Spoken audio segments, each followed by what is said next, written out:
हम अब ये समझ रहे हैं कि I create pain, I create hurt, लेकिन जब तक हमें ये ज्ञान नहीं समझ में आया था तो पहले हमारा बिलीफ सिस्टम क्या था? You hurt me, you upset me. तो फिर I was dependent on other people's behaviour to feel respected. जैसे I create hurt, I create love, I create peace, similarly I create respect. But here isn't it begging from other people?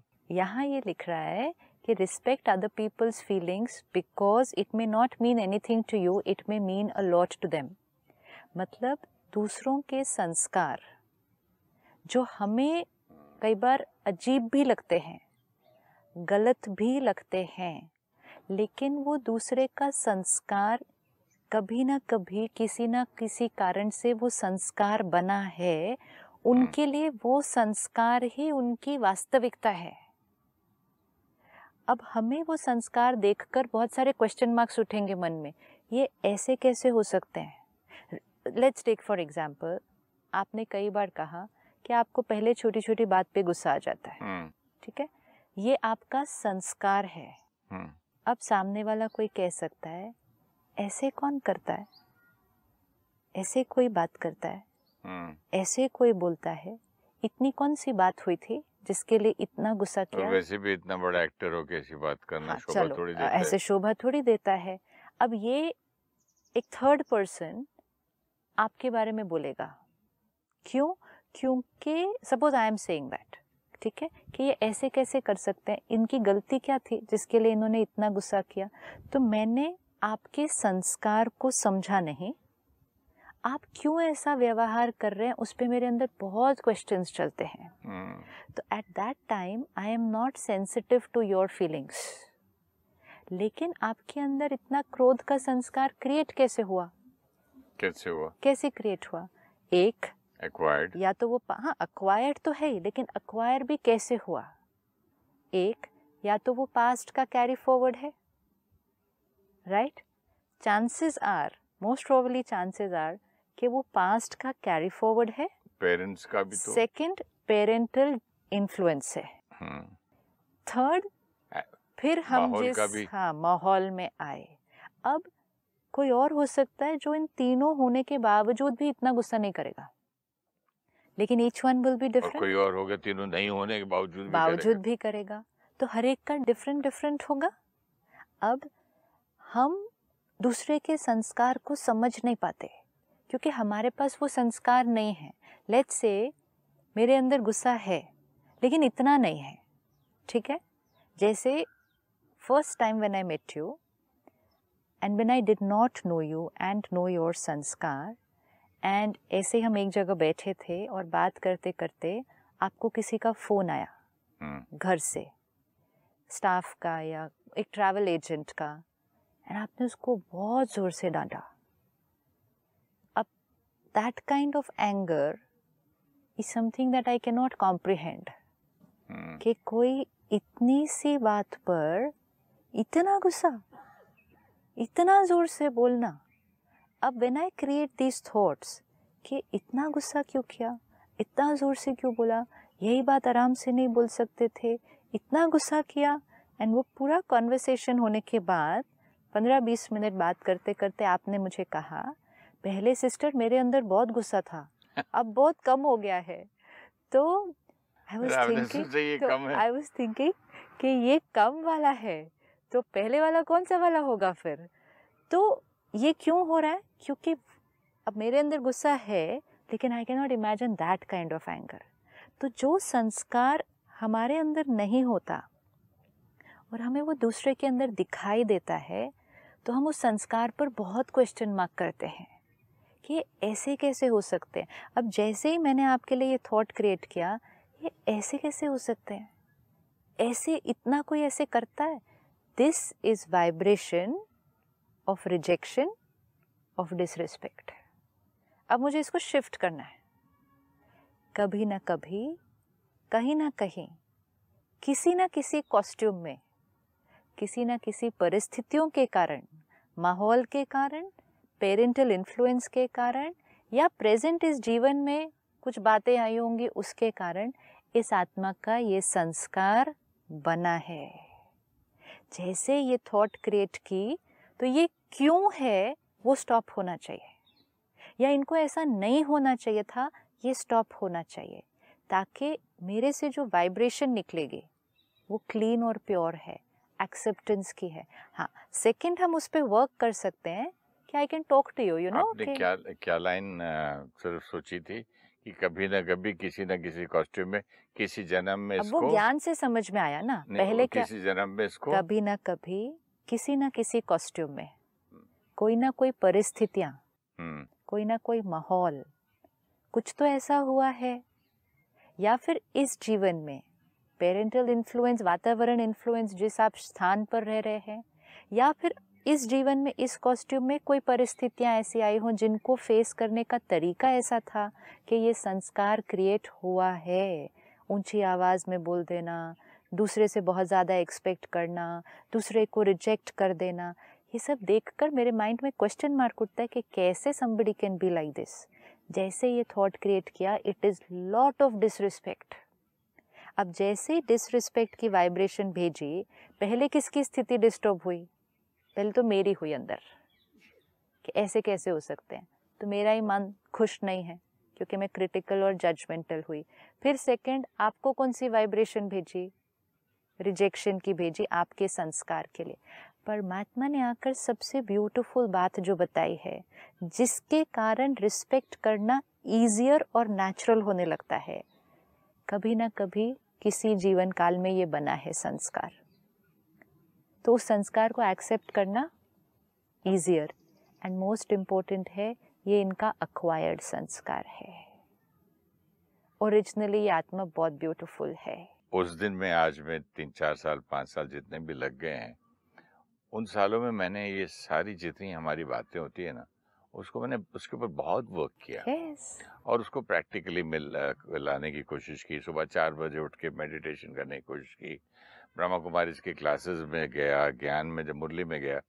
तो अभी कुछ last week, एक हफ्ते पुरानी बात है, किसी इलेक्ट्रॉनिक मीडिया के लिए मैंने एक वीडियो के लिए शूट कर रहा था फॉर यूट्यूब वगैरह जो आजकल बनते हैं। तो ऐसे ही रॉकिंग चेयर पे बिठा के उन लोगों ने डायलॉग पे डायलॉग, 1 बार 2 बार 10 बार, 10 बजे से लेके 12 बजे तक 1 बज गया। जब उन्होंने लंच ब्रेक बोला, मैंने ठीक है, तब तक हिला ही नहीं मैं, और शांत स्वरूप अपना बोलता जा रहा हूँ। 10 बार रीटेक, 50 बार रीटेक करते जा रहे हैं अपना नाम में। उनकी लाइट का मैं बोला, मैं ना पीछे धुआं है बोला, ना कुछ नहीं, आराम से बैठा रहा। उसके बाद उन्होंने बोला ब्रेक, तो इतना सॉफ्टली ब्रेक बोला, और मैंने देखा कि कैमरे वाले और पूरा डिपार्टमेंट लाइटिंग पे लगा हुआ था। मैंने बोला थोड़ा सा जोर से बोलिए ना, बाकी लोग भी तो सुने। ये बेचारे काम पे लगे, पता चला हम खा के आ जाएं और ये लोग को पता ही नहीं चले ब्रेक है कि नहीं, वो समझेंगे हम जैसे उठ के गए। यहाँ तक हुआ। और उसके बाद फिर मेकअप वैन से मुझे बुला, पैकअप के टाइम पे लेने आए ये लोग। बोले आपका पैकअप है, बाय बाय, थैंक यू। तो बिस्किट वगैरह जितनी पड़ी थी, मेरी चाय वगैरह सामान उठा के मैंने वो जो लड़का क्लीनर नहीं होता ड्राइवर के साइड वाला, उसको बोला ये बेटा तुम रख लो, खा लेना, और निकल गया। तो वो वहाँ का जो मतलब प्रोड्यूसर के साथ जो वो होते हैं ना, क्या जो स्पॉन्सर वगैरह आए मेरे पास, और बोले sir it was such a pleasure to work with you. मैंने क्या हुआ? आपने दोपहर में सब डिपार्टमेंट में कैमरा वालों को सबको पूछा, और आने के बाद पूछा खाना खाया क्या, और इनको भी सुनाओ, उसको बिस्किट दी। तो मैंने बोला मैंने किया कौन सी बड़ी बात? मतलब पीपल जैसे अभी लगा, it means a lot to them. Respect other people's feelings. You may not even know how much it means to them. तो ये I never knew कि ये ज्ञान से हम जो नेचुरली कर देते हैं, जो कि जिसमें मतलब इसमें एफर्ट क्या था। अब why were you able to respect everybody? चाहे उनका सब कुछ जो था हमेशा परफेक्ट नहीं था, उनकी सेटिंग परफेक्ट नहीं थी, काम परफेक्ट भी नहीं था, तो भी respect everybody. Not only this, उनको मेरा पुराना वो भी मालूम था। क्या मालूम था? पुराने संस्कार और नेचर। पुराने संस्कार भी मालूम थे। हाँ, हाँ, तो वो उसके 30 साल 35 साल इंडस्ट्री में है। ये इजियर कैसे होने लगा दूसरे को रिस्पेक्ट देना? क्योंकि मुझ आत्मा ने अब अपने आप को रिस्पेक्ट देकर दूसरे के व्यवहार पर अपनी रिस्पेक्ट को डिपेंडेंट नहीं किया हुआ है। नहीं समझा। ज्ञान और योग से स्टेबल रहकर मुझ आत्मा ने अपने आप को रिस्पेक्ट देकर दूसरों के व्यवहार पर अपनी रिस्पेक्ट को डिपेंडेंट नहीं किया हुआ है। अच्छा, तो मतलब अपने घर में खुद ही खाना खा लिया तो कहीं मांगने नहीं गए। Yes. Okay. Like we saw in the beginning, we create hurt, we create respect. अब हमारी रिस्पेक्ट की डेफिनेशन दूसरों पर डिपेंडेंट नहीं है। This is very important.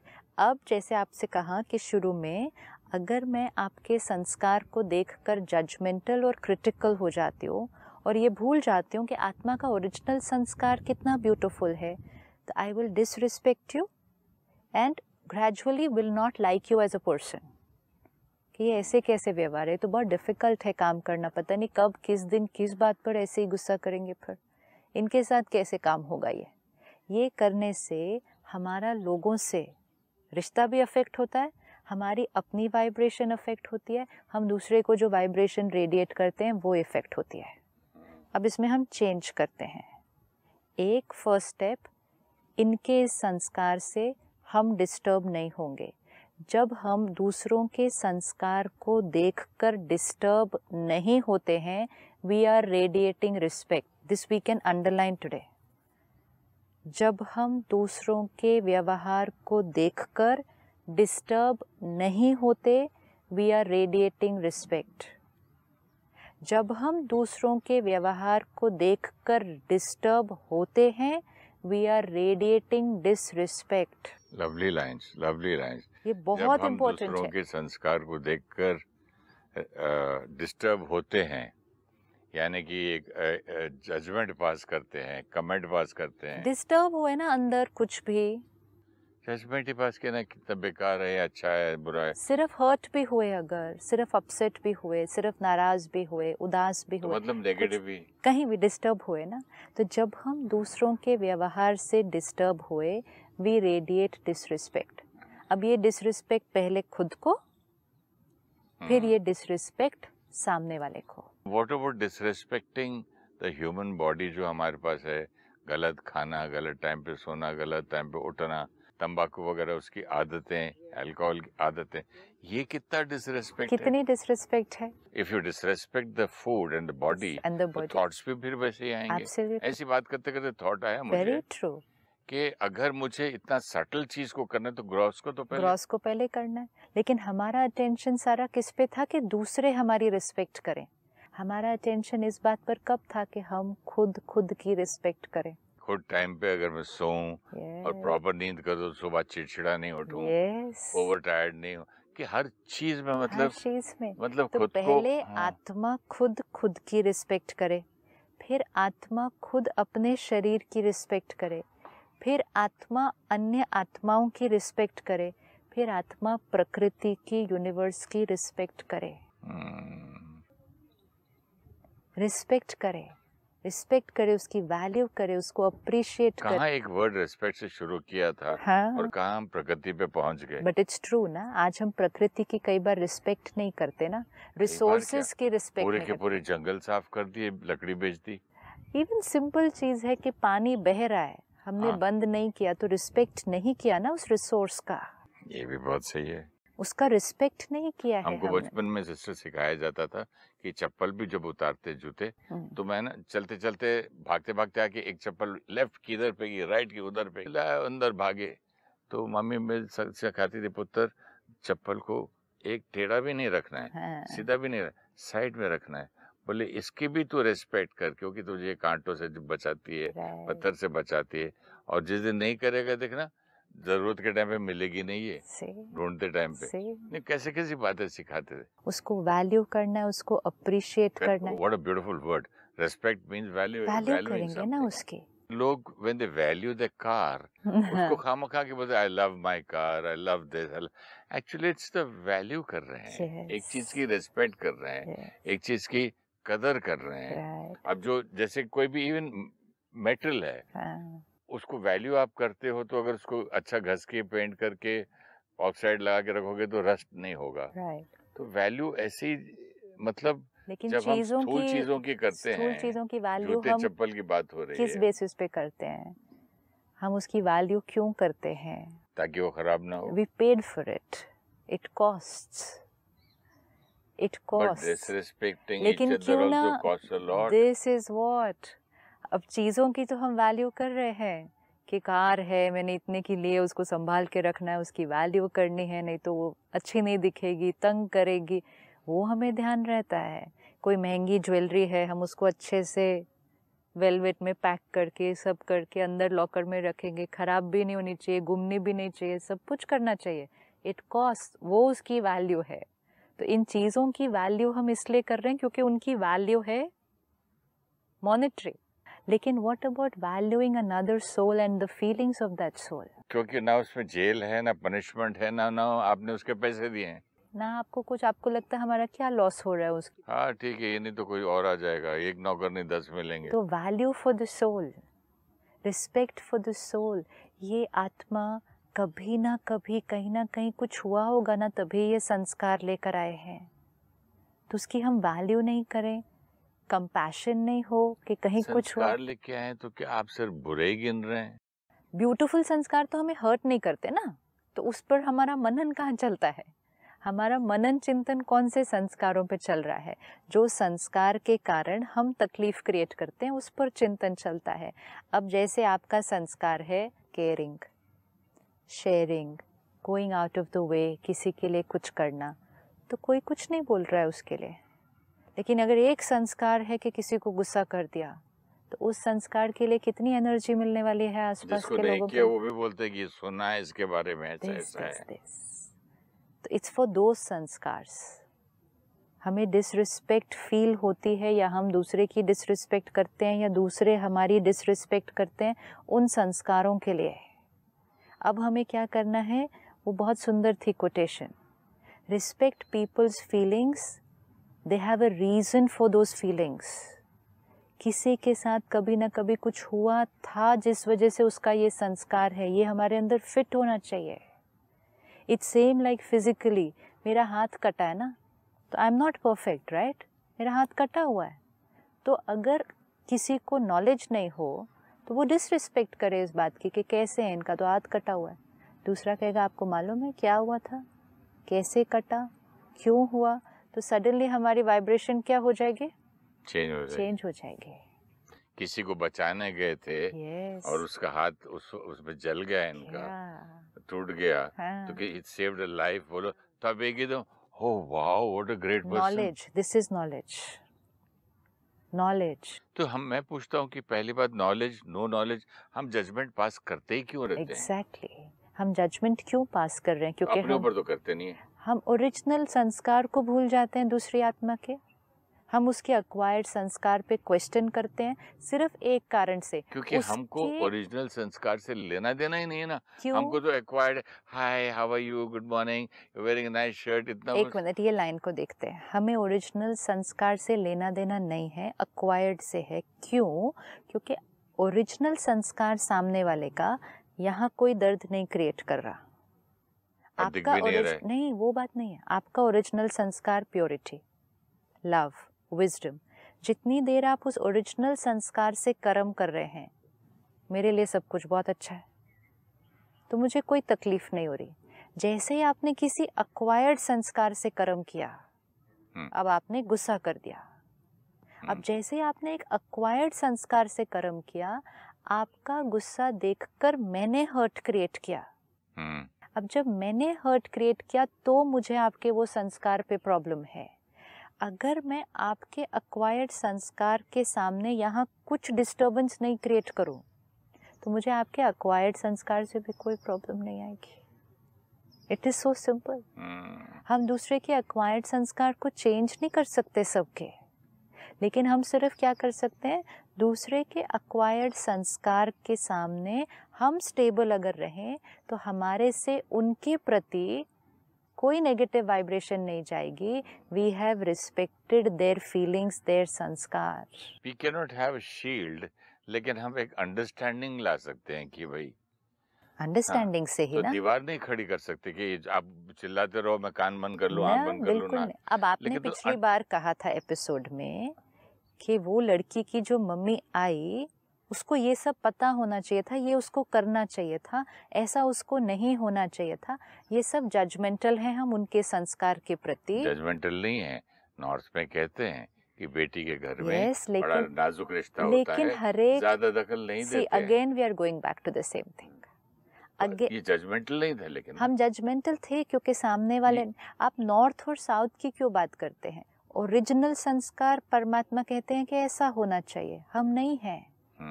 इसी तरह वो आत्मा उस संस्कार जो आपको लग रहा है नॉर्मल है, वो नहीं है।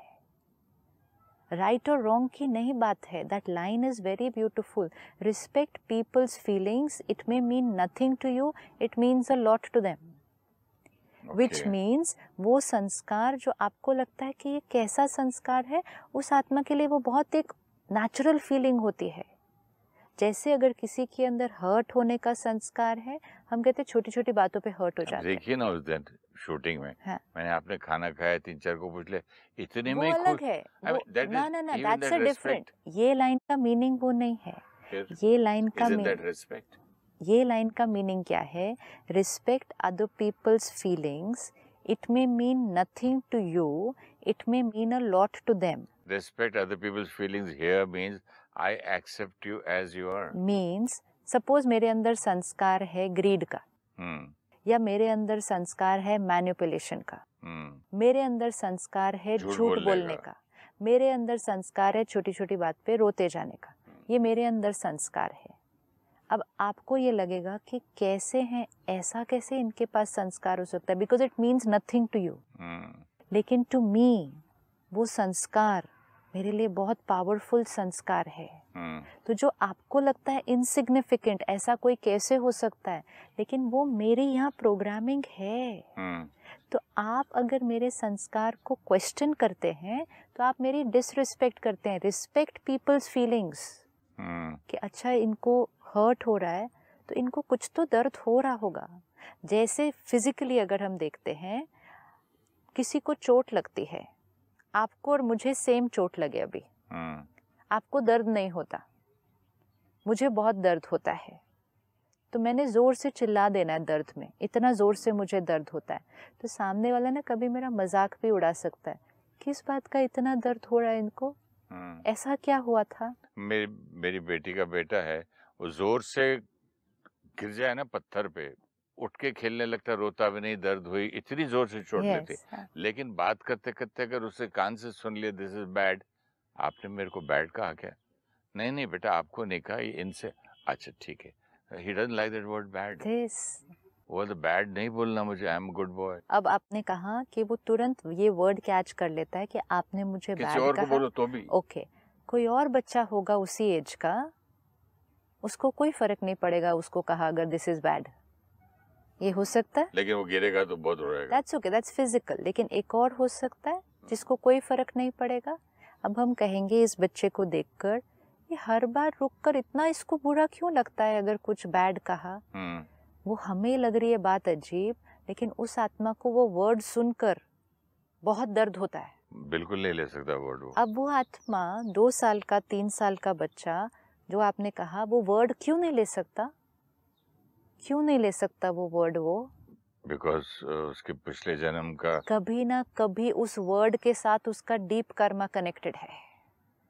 कभी ना कभी किसी ने उस वर्ड के साथ उसको हिट किया है बहुत। उस वर्ड के साथ उसका एक दर्द का एक्सपीरियंस रिकॉर्डेड है यहाँ पर। इसीलिए जब भी वो वर्ड यूज होगा उस आत्मा को दर्द होगा भी। अब ये है रिस्पेक्टिंग द फीलिंग। कोई और मजाक भी उड़ा सकता है उस बच्चे का, छोटी छोटी हर बात पे ये बोलता है हर्ट हो जाता है, इसमें हर्ट होने की क्या बात थी? मतलब हम उसके दर्द को रिस्पेक्ट नहीं कर रहे हैं। Respect other people's feelings, it could mean a lot to them even if it means nothing to you. अब ये छोटा बच्चा है ना 3 साल का, तो इसलिए आपने बहुत इजीली कह दिया कभी तो पुराना रिकॉर्ड हुआ होगा। लेकिन यही संस्कार जब आपको वो लड़की की मदर में दिखे तो आप कहते हैं ऐसे कैसे, ऐसे कैसे, ऐसे कैसे। तब अब भी इतने यही। साल बड़े हो गया, 50-60 हाँ, साल तो तक आप कौन वो बड़ा हुआ? सीखे नहीं क्या? कौन बड़ा हुआ? वो आत्मा का शरीर बड़ा हुआ ना, शरीर बड़ा हुआ ना।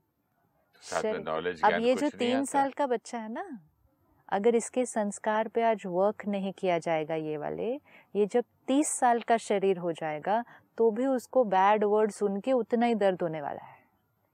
और जब वो 30 साल का हो जाएगा तो आसपास के लोग मजाक उड़ाएंगे, किस बात पे ये हर्ट हुआ, ऐसा क्या बोला था इसको। They will not be able to understand him. This is where we do not understand and respect people's feelings. छोटे बच्चे के लिए कितने इजीली कर दिया, इतना ही एक आत्मा जो एक बड़े शरीर में, उसको भी सेम तरह से ट्रीट करना है कि हाँ कभी ना कभी तो ये रिकॉर्ड हुआ था, इसीलिए ऐसा कर रहे हैं। That's why that line is so beautiful. Respect people's feelings. It means a lot to them. तो इसका मतलब किसी के भी संस्कार को देखकर